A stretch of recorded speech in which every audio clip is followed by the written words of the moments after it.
Hello my dear students and dear friends, आप सभी का आपके अपने चैनल ड्यूको अकेडमी पर स्वागत है। और यहाँ पर हम लेके आए हैं 2023-24 का जो ऐसे वन होने वाला है क्लास 5 का। तो बिफोर आपकी एग्जाम आपका पेपर है यहाँ पर आ गया है, तो आप इसको बिल्कुल समझ लीजिए कि किस तरीके से आपका पेपर आने वाला है। वो सेम टू सेम है, आपका ये पेपर मिलने वाला है कि किस तरीके जिस तरीके से यहाँ क्वेश्चंस है उसी तरीके के क्वेश्चंस है आपके एग्जाम में आने वाला है। तो बिल्कुल इन प्रश्न को समझ लीजिए, रट लीजिए, याद कर लीजिए और जान लीजिए कि किस तरीके से हमें इस पेपर को सॉल्व करना है। तो यहाँ पर इस वीडियो में हमने सभी सब्जेक्ट, चारों subject, Hindi, English, maths and EBS है, चारों सब जो सब्जेक्ट्स है उनके पेपर इंक्लूड किए हैं। तो कंप्लीट चारों सब्जेक्ट क्लास फिफ्थ के ऐसे बन के यहाँ इस वीडियो में सॉल्व करेंगे। ओके, तो स्टार्ट करते हैं हमारा वीडियो। इससे पहले यदि आप चैनल पर नए हो तो चैनल को सब्सक्राइब कीजिए, वीडियो अच्छा लगता है तो वीडियो को लाइक कीजिए। ओके, और दोस्तों के पास शेयर कीजिए। चलो स्टार्ट करते हैं हमारा ये वीडियो। तो देखिए, सौगात का अर्थ यहाँ पर है। हम सबसे पहले सॉल्व करेंगे हिंदी। ओके, सबसे पहले लेंगे हम हिंदी। तो हिंदी में देखिए क्या है, यहाँ पर आपको अपना नाम लिखना है पेपर में। यहाँ डेट, जिस डेट को एग्जाम होगा, और यहाँ पर आपको जो ग्रेड मिलेगी वो टीचर नोट कर देगा। आपको यहाँ अपना रोल नंबर है वो नोट करना है। पहला प्रश्न है, सौगात का अर्थ क्या होता है। तो आपको बिल्कुल ध्यान रख लेना है कि सौगात का मतलब होता है उपहार। नेक्स्ट है 15 अगस्त है महिला दिवस, शिक्षक दिवस। तो 15 अगस्त सबको पता है आजादी का दिवस है, तो इसको बिल्कुल सीख लो, याद कर लो। एक वर्ष में महीनों की संख्या कितनी होती है। तो एक वर्ष में महीने होते हैं 12। ओके, आगे भरत किससे खेलते थे। तो हमने हमारा जो पहला लेसन है उसी में ही है, भारत के भरत खेलते शेरों की संतान से, है ना। तो हम यहाँ लिख देंगे भरत शेरों की संतान से खेलते थे। आगे हैं, राखी का त्योहार कैसे मनाया जाता है। तो आप सभी जानते हैं कि बहन भाई के हाथ में राखी बांधती है, राखी बांधकर राखी मनाती है। ओके, तो यहाँ पर हम लिख देंगे क्या, राखी मनाती है ना। यहाँ लिख देंगे मनाती है, राखी मनाती है। आगे देखते हैं, पुरखों की सौगात क्या है। तो साहस और वीरता पुरखों की सौगात है। तो इस प्रकार आपको ये लिखना है। नेक्स्ट है, महात्मा जी ने दोनों भाई क्या लाए। महात्मा जी के लिए दोनों भाई क्या लाए। भाई दोनों भाइयों के झगड़ा हो रहा था, तो उस झगड़े को मिटाने के लिए दोनों भाइयों से कहा कि भाई मुझे भूख लग रही है, आप क्या लेके आइए, भोजन। तो हम यहाँ कर देंगे से ऑप्शन। नेक्स्ट है, तंदुरुस्त हो तो हमें सब बात अच्छी लगती है। तो ये बात किसने कही थी, दादाजी बच्चों को समझा रहे थे, तो दे आएगा इसमें। जमींदार ने बालक को बुलाकर क्या कहा। भाई जमींदार ने बालक को बुलाकर क्या कहा कि भाई आप वो जो कहानी है उसके अनुसार जमींदार ने बालक को क्या कहा, काम करने को। लेकिन जो दूसरा जमींदार है जिसमें राजा की कहानी है उसमें नौकरी छोड़ने को कहा। तो यहाँ हमारा ए ऑप्शन, इसको सही कर दीजिए आप। से की जगह बजाय आप इसको यहाँ पर ए लिखिए। ओके, आगे देखते हैं, पिता और पत्नी रिक्त स्थानों की हमें यहाँ पूर्ति करनी है।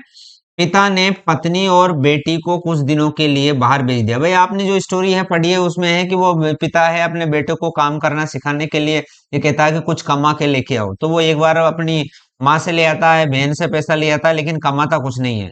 फिर पिताजी उसको कुएं में फेंकने को लेके देते हैं, तो वो फेंक आता है।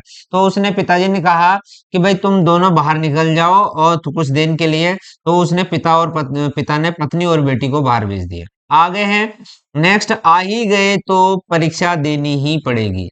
नेक्स्ट है थर्ड, बुरी बात क्या है, गंदगी। अच्छी बात क्या है, सफाई। तो ये बात कौन समझा रहे थे, दादाजी। मेरी गर्दन, कमर और पैर दुखने लगे हैं। ये बात किसने कही, उस बच्चे ने कही कि भाई मैं कैसे पैसे फेंक दूं। हाँ, मेरा तो काम करते करते ही है ना ये हो गया, हालत खराब हो गई। आगे है, बालक है वो अंतिम दिन है मजदूरी करने को विवश क्यों हुआ। तो वो इसलिए विवश हुआ क्योंकि उसकी जो माँ, उसकी अ, एक मिनट, उसकी माँ और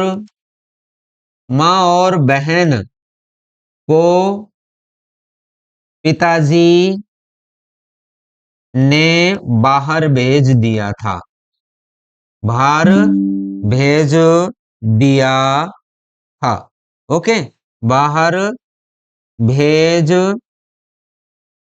दिया हाँ, तो अब उसको किसी से पैसे मांग सकता ही नहीं है वो, तो उसको मजबूरी में है, अब काम करना ही पड़ेगा, तो इसलिए उसने काम करना शुरू कर दिया। आगे है महात्मा जी के अनुसार धरती ने क्या कहा। भाई महात्मा जी के अनुसार है धरती ने उससे क्या कहा, तो धरती ने कहा कि मैं इन दोनों भाइयों की नहीं हूं, वो जमीन के लिए लड़ रहे थे, तो उसने कहा कि ये दोनों ही मेरे हैं और इनकी कई पीढ़ियों को मैंने पाला है। तो ये बात किसने कही, धरती ने कही। नेक्स्ट है प्रजापति ने देवताओं को श्रेष्ठ बताया।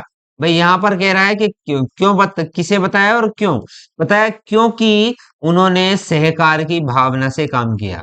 तो भाई प्रजापति ने परीक्षा लेने के लिए ये कहा था ना कि भाई बगैर हाथ को मोड़े हुए आप लड्डू खाओ, तो वो तो मुंह फाड़ फाड़ के मतलब ऊपर गिराने लग गए जो दानव थे वो तो, लेकिन देवता ने आपस में एक दूसरे को खिलाया, इसलिए देवता श्रेष्ठ है।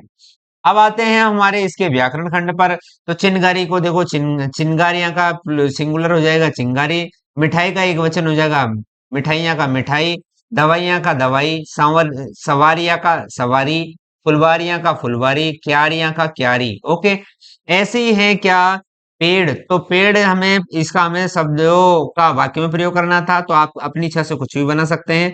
यहाँ हमने बनाया है पेड़ छाया देते हैं, जल जल ही जीवन है, बेटी बेटी बेटा एक समान। ओके, आगे यहाँ विलोम शब्द देने दिया है कि भाई विलोम शब्द लिखना हो, तो उजाला का विलोम शब्द हो जाएगा हमारा अंधेरा, कमजोर का विलोम शब्द हो जाएगा मजबूत, और नौकर का हो जाएगा मालिक। वर्ण की परिभाषा लिखने को बोला है, तो भाई भाषा की सबसे छोटी इकाई, भाषा की सबसे छोटी इकाई है उसको वर्ण कहते हैं। तो यहाँ हमारा हिंदी का जो पेपर है वो कंप्लीट हो गया है। ओके, अब बढ़ते हैं हम नेक्स्ट सब्जेक्ट है हमारी क्या, इंग्लिश। ओके, तो देखिए इंग्लिश में क्या है, यहाँ पर आपको नाम लिखना है, यहाँ रोल नंबर लिखना है। ओके, और यहाँ आपको डेट लिखनी है। नेक्स्ट है, देखते हैं फर्स्ट क्वेश्चन पे आइए। तो यहाँ कह रहा है हैंड इन हैंड का मतलब क्या है। वही हमने जो फर्स्ट लेसन पढ़ा था हैंड इन हैंड मतलब वी शैल ओवरकम, तो हैंड इन हैंड का मतलब था क्या कि we live unitedly. Okay, next है वी शुड, तो हमें क्या करना चाहिए, हेल्प आवर पेरेंट्स, हमें अपने पेरेंट्स की हेल्प करनी चाहिए। Next third question, Dussehra is festival of victory of good, अर्थात अच्छाई की विजय का ये त्योहार है। नेक्स्ट है who is willing to work, काम करना कौन चाह रहा था, तो काम करने की अब इच्छा किसकी हो रही थी, रोहित की इच्छा हो रही थी। उसने देखा कि भाई कोई भी मेरे साथ खेल नहीं रहा है, सब अपने अपने काम में लगे हुए हैं, तो मैं भी काम कर लूं। भाई आपने पढ़ा होगा ना। आगे देखते हैं, यहाँ पर आपको ट्रू और फॉल्स करना था, जैसा कि आपके टेक्स्ट बुक्स में क्वेश्चंस आते हैं वैसे ही। Raju and Bittu were quarrelling, तो राजू जो कि क्लास का मॉनिटर था और क्लास का स्टूडेंट है, बिट्टू है, वो आपस में झगड़ रहे थे। बात सही है क्या, गलत, क्योंकि राजू और बिट्टू नहीं झगड़ रहे थे, राजू और मंजीत झगड़ रहे थे। तो यहाँ हमने लिख दिया क्या, एफ। आगे है elephants were shouting for help, elephants है हेल्प के लिए चिल्ला रहे थे, तो ये बिल्कुल करेक्ट है, तो हमारा ये हो जाएगा करेक्ट, ये हो जाएगा हमारा क्या नाम, एफ, है ना। आगे है क्या, प्राणायाम इंक्रीजेज अवर हार्ट रेट, जो प्राणायाम है हमारी हार्ट की रेट को बढ़ा देते हैं, तो ये गलत बात है, तो यहाँ हम लिखेंगे एफ। ओके, तो ये इनकरेक्ट है। नेक्स्ट है, नेक्स्ट क्या है, प्राण द ट्रुथ, ये भाई यहाँ पर जो ट्रुथ है, ट्रुथ की स्पेलिंग है वो थोड़ी मिस्टेक है। ट्रुथ, ये ट्रुथ में ओ हटा देना है ना, तो the truth shell make us free someday, तो किसी न किसी दिन सच्चाई हमें मुक्त कर देगी, बिल्कुल ट्रू बात है। नेक्स्ट है फिल इन द ब्लैंक्स वाले क्वेश्चन आपके एग्जाम में आने वाले हैं, तो यहाँ पर देखो, यहाँ पर ट्रू फॉल्स वाले क्वेश्चन आएंगे आपके। यहाँ पर आपको इंग्लिश में ऐसे ही 4 क्वेश्चन है ऑप्शनल आएंगे, 4 क्वेश्चन ट्रू फॉल्स वाले आएंगे, 4 क्वेश्चन है आपको ब्लैंक स्पेस वाले आएंगे। तो ए थीप इज ऑलवेज, एक चोर है हमेशा, अफ्रेड ऑफ पुलिस, पुलिस से डरता रहता है, तो इसमें हम भरेंगे afraid. We went to the station, हम स्टेशन जाएंगे, वी गए, बट लेकिन ट्रेन है वो वहां से जा चुकी थी। ए स्पाइडर मैक्स, स्पाइडर बनाता है कोवेब ऑन द वॉल, अर्थात दीवार पर मकड़जाला बना देता है। तो इंडिया गोट विक्ट्री और पाकिस्तान इन द कारगिल वार, तो कारगिल वार में इंडिया को पाकिस्तान पर विजय प्राप्त हुई।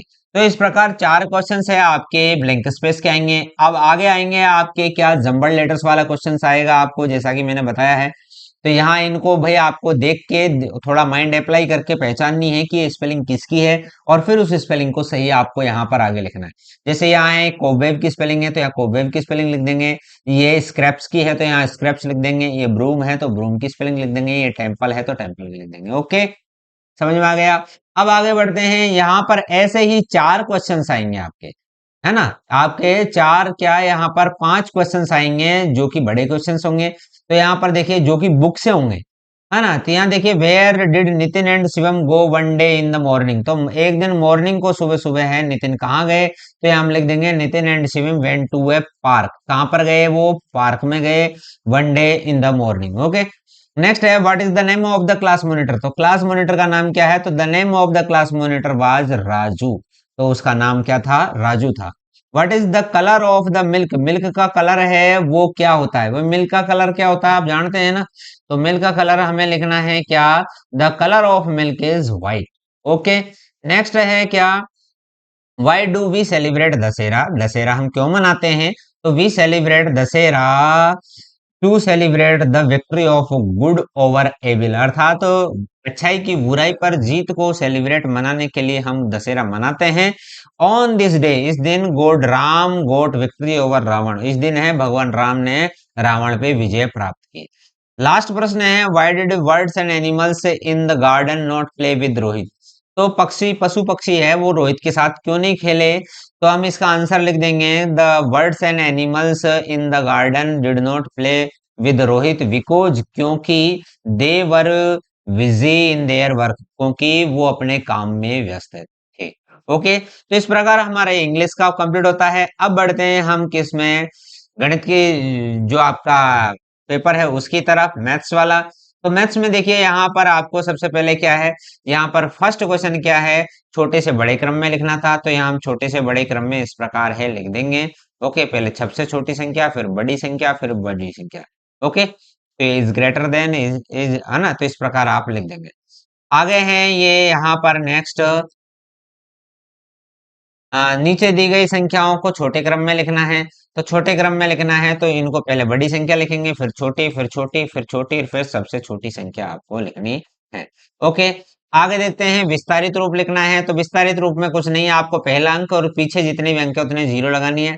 तो हम यहाँ लिख देंगे 10,000, 2,370, 2, 20,000, 3,430, 4। ओके, तो यहाँ आगे पीछे जितने भी अंक बचते हैं उतने जीरो लगाते जाना है ना। तो जैसे 4 है, 4 के बाद में 4 जीरो है, तो 4 के बाद में हमने 4 जीरो लगा दी। यहाँ 3 है, 5 है, तो 5 के बाद में 3 अंक है, तो 5 के बाद में हमने 3 जीरो लगा दी। 3 के बाद में 2 अंक है, तो हमने 2 जीरो लगा दी, लेकिन दाई कुछ है नहीं तो छोड़ दिया, और यहाँ हमने लिख दिया 2। ओके, यहाँ कह रहा है कि भाई 3 अंक, 4 अंकों की सबसे बड़ी संख्या और 3 अंकों की सबसे बड़ी संख्या का योगफल करना है, तो 4 अंकों की लिख देंगे, यहाँ हम 3 अंकों की लिख देंगे, और इसका हम कर देंगे क्या टोटल, तो टोटल आ जाएगा हमारा क्या, 9,999 प्लस 999, तो 10,991 हमारा आंसर आ जाएगा। आगे है यहाँ भारतीय अंकों का जोड़ घटाव, तो भाई आपको ऐसे संख्या पूछी जाएगी, और यहाँ पर जो हिंदी डिजिट है उनको भी पूछा जाएगा, इसलिए उनको जो आप सही से समझ के जाएं। ओके, इसमें आपको जोड़ बाकी गुणा भाग दोनों आना चाहिए, कम से कम है आपको ये डिजिट है वो पहचाननी आनी चाहिए।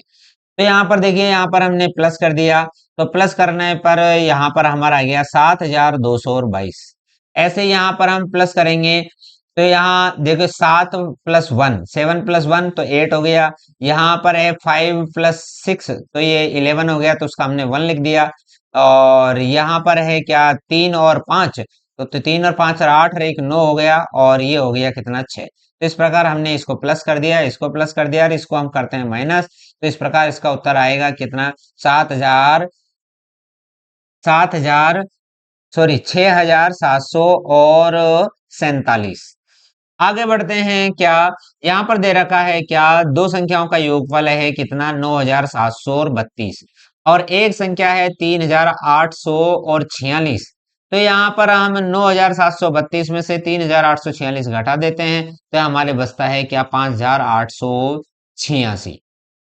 ओके, तो इस प्रकार एक प्रश्न है आपका, ये जो हिंदी वाले प्रश्न है आपके, दो प्रश्न हिंदी वाले आएंगे।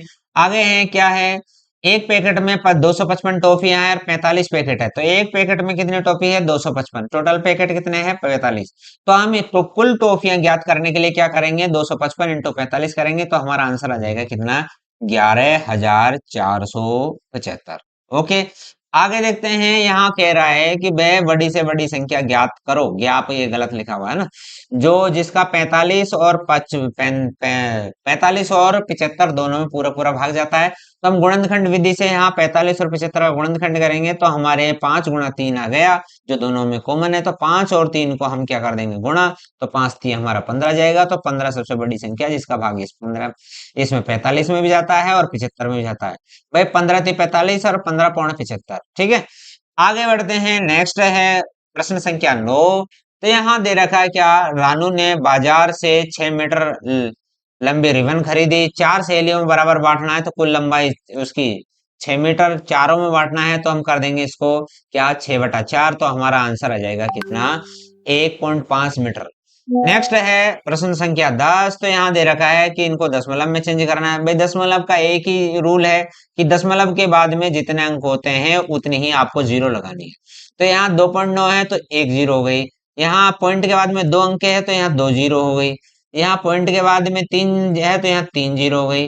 पॉइंट के बाद में 3 है तो यहाँ पर 3 जीरो हो गई। ओके, तो इस प्रकार हमारी भिन्न बन जाएगी 29/10, 37/100, 5,300, 9/1000 और 5/1000। ओके, तो इस प्रकार हमारा मैथ वाला भी कंप्लीट होता है। अब बढ़ते हैं हम ईवीएस की तरफ। तो ईवीएस में बच्चों बिल्कुल आपके जो टेक्स्ट बुक के हैं वही क्वेश्चन इसमें आए हैं। तो एकल परिवार में बच्चों का पालन पोषण करते हैं कौन करते हैं? तो माता पिता ही करते हैं, क्योंकि दादा दादी नाना नानी तो कुछ होते ही नहीं है उसमें। तो यहाँ पर हमारा ए ऑप्शन से हो जाएगा। कड़ाना बांध कहाँ पर है? भाई कड़ाना बांध कहाँ पर है? गुजरात में है कड़ाना बांध, जो माही नदी जाती है उस पर बना हुआ है। आगे है प्रतिवर्ष गांधी जयंती कब मनाई जाती है? भाई अभी कुछ दिनों बाद ही गांधी जयंती है, जैसे ही आपके जो टेस्ट फिनिश हो जाते हैं। तो ये 2 जनवरी को है क्या? नहीं, किसको है? 2 अक्टूबर को। ओके, आगे देखते हैं। दशा माता के व्रत में किसकी पूजा होती है? तो दशा माता के व्रत में है वो पीपल की पूजा होती है। रात में आसानी से उड़ सकता है, तो रात में वही कौवा चिड़िया उड़ नहीं सकता, सिर्फ चमगादड़ उड़ सकती है। तो इस प्रकार यहाँ पर आप देख सकते हैं 5 प्रश्न हैं आपके ऑप्शनल आए हैं, एबेसेदे वाले प्रश्न आए हैं। तो 5 प्रश्न आपकी परीक्षा में एबेसेदे आने वाले हैं ईवीएस में। ओके, आगे देखते हैं यहाँ पर रिक्त स्थान की पूर्ति वाले प्रश्न। तो यहाँ एक पीढ़ी से दूसरी पीढ़ी में गुणों का जाना है वो वंशानुगत कहलाता है। आगे है ब्रेल लिपि लिपि का आविष्कार है वो किसने किया था? लुई ब्रेल ने किया था। तैराकी में प्रसिद्ध है वो भक्ति शर्मा, भाई आपकी टेक्स्ट बुक में दे रखा है। क्रिकेट में है सचिन तेंदुलकर। ओके, तो यहाँ हम दोनों लिख देंगे। आगे है घर में पानी नल से और कुएं से आता है। ओके, तो हम यहाँ कुआं लिख देंगे। कुआं गोल होता है और बावड़ी होती है क्या? चौकोर। भाई आपने देखा होगा बावड़ी में सीढ़ियां होती है। तो इस प्रकार 5 प्रश्न हैं वो आपके जो है ब्लैंक स्पेस वाले रिक्त स्थान वाले आएंगे जिसको आपको करना है। आ गए 5 प्रश्न वाले आपके सही गलत वाले आने वाले हैं। तो देखिए यहाँ पर आपको सही का निशान या गलत का निशान लगाना है। तो हमारे शारीरिक लक्षण परिवार के अन्य सदस्यों से मिलते हैं, बिल्कुल सही है ना? क्योंकि हम यदि लंबे हैं तो हमारे मम्मी पापा भी शायद लंबे होंगे। मम्मी पापा यदि काले हैं तो हम भी काले होंगे। मम्मी पापा गोरे हैं तो हम भी गोरे होंगे। और ओके, यदि मम्मी पापा का स्वभाव गुस्सैल है तो हम भी गुस्सैल ही होंगे। ठीक है, तो हमारा जो जितने भी शारीरिक लक्षण है मानसिक लक्षण है वो अपने माता पिता से मिलते हैं। भाई अंग्रेजों के जो बच्चे होते हैं वो अंग्रेजी होंगे, हमारे यहाँ होंगे बच्चे वो हमारे जैसे ही होंगे, अंग्रेज थोड़ी होंगे। आगे है ब्रेल लिपि का प्रयोग है बहरे लोगों के लिए किया जाता है, ये बिल्कुल गलत है। क्योंकि ब्रेल लिपि का जो प्रयोग है वो बहरे नहीं अंधे लोगों के लिए किया जाता है।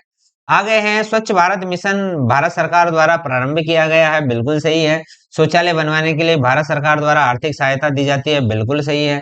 कुछ पौधे बारिश में अपने आप उग जाते हैं, बिल्कुल सही है। आप सभी जानते हैं इस बात को। ओके, तो इस प्रकार 5 प्रश्न हैं आपके ट्रू एंड फॉल्स वाले आएंगे, 5 प्रश्न हैं आपके ब्लैंक स्पेस वाले आएंगे और 5 प्रश्न हैं आपके एबेसेदे वाले आएंगे। ओके, तो खाली जगह भी भरना है, सही गलत भी लगाना है और एबेसेदे भी आपको भरना है। अब आगे देखते हैं। तो आगे हैं हमारे आपके 7 प्रश्न हैं आपके यहाँ पर इस प्रकार आने वाले हैं। तो आपका देखो प्रश्न संख्या पहला क्या है आपका? आपके पिताजी की बहन आपकी क्या लगती है? तो मेरे पिताजी की बहन मेरी क्या लगती है? बुआ जी लगती है। नेक्स्ट है ब्रेल लिपि का आविष्कार किया किसने किया था? तो हमने पिछले पढ़ा था ब्रेल लिपि का आविष्कार है लुई ब्रेल ने किया था। इन्हीं 3 आउटडोर खेलों के नाम लिखना है। आउटडोर खेल का मतलब होता है जो बाहर मैदान में खेले जाते हैं। तो यहाँ क्रिकेट, फुटबॉल और जो खो खो खेल है आराम से बाहर खेले जाते हैं, कोई कमरे में बैठ के नहीं खेल सकते इनको। आगे है प्रकीर्णन किसे कहते हैं? भाई सूरज की रोशनी जो हमारी आती है वो सूक्ष्म धूल के कणों, हमारे धरातल, पेड़ पौधों, बादलों, इनसे सबसे चारों तरफ बिखर जाती है, इसी को प्रकीर्णन कहते हैं। तो हम यहाँ लिख सकते हैं जब सूर्य का प्रकाश धरातल, धूल कणों, पेड़ पौधों पर गिरता है तो विभिन्न दिशाओं में प्रसारित होता हो जाता है, इसे ही प्रकीर्णन कहते हैं। नेक्स्ट है अभयारण्य से आप क्या समझते हैं? भाई अब अभय, अभय परस अरण्य अर्थात जिसमें डर ना लगता हो, ऐसा जंगल जिसमें डर ना लगता हो। लेकिन किसको डर नहीं लगता हो? जंगली जानवरों को। ऐसा नहीं हमें डर ना लगे, हमें तो लगना चाहिए, है ना? नहीं तो जंगल ही किसी बात का, क्योंकि जंगल तो जंगली जानवरों के लिए है, वन तो वन्य जीवों के लिए है। तो इस प्रकार हम लिख सकते हैं सरकार या किसी संस्था द्वारा संरक्षित ऐसा वन या जंगल जहां वन्य जीव विचरते हैं उसे अभयारण्य कहते हैं। हैं? आगे बढ़ते हैं, कुएं और बावड़ी में क्या अंतर है? तो हम यहाँ कई सारे अंतर हैं आपके सामने लिख रखे हैं। कुआं गोल होता है, बावड़ी चौकोर होती है। कुआं बावड़ी की अपेक्षा छोटा होता है। बावड़ी में सीढ़ियां होती है लेकिन कुएं में सीढ़ियां नहीं होती है। लास्ट प्रश्न है आपका इस वीडियो का, संयुक्त परिवार और एकल परिवार में क्या अंतर है? तो संयुक्त परिवार बड़ा होता है जिसमें दादा दादी, माता पिता, चाचा चाची, ताऊ ताई, भाई बहन, चचेरे, है ना, आदि शामिल होते हैं, जबकि एकल परिवार में माता पिता और बच्चे ही शामिल होते हैं। ओके बच्चों, तो इस प्रकार है, यहाँ पर है आपका जो है ऐसे वन का जो पेपर है वो हमने कहा आपके लिए कंप्लीट और सॉल्व कर दिया है। आपको हमारा ये वीडियो अच्छा लगा दोस्तों के पास शेयर कीजिए, कमेंट कीजिए, ओके, और चैनल को सब्सक्राइब जरूर कीजिए। Thank you very much. एक नई वीडियो में फिर मिलते हैं, तब तक के लिए जय हिंद, वंदे मातरम।